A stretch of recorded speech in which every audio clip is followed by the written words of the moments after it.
Alright, Luzon, Visayas, Mindanao, happy farming po sa atin. For today's video ay yung ginawa natin na flooring ng ating mga inahing baboy. Update na po mga kachismoso at mga katribo at mga kachismosa. Tinanggal na po natin yung mga bracket bang tawag dito. Yan o, tinanggal na natin dahil matibay na ngayon natin yung semento. Ginawa natin. So ito yung mga gagawin natin ngayon. So, halika dito. Ito, papakita ko sa inyo yung mga ilagay kong bracket. Dito ka banda para makita ng ating mga katribo at mga ka-viewers natin. So, shoutout mga katribo. Ito na yan. Eto, tatanggalin natin ito.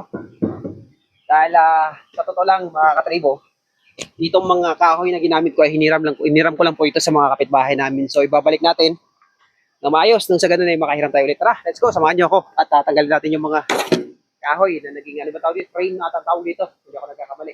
So, ayan. Tatanggalin na natin.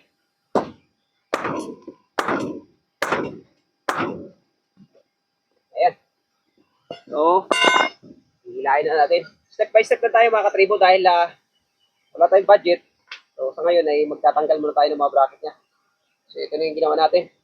Gawang kamay po lamang at mga gawain ng mga nagsisimula. At hindi po ako magaling mga katribo. At maraming salamat po. At sa naway, naging inspiration po ng video na to. Happy farming mga katribo.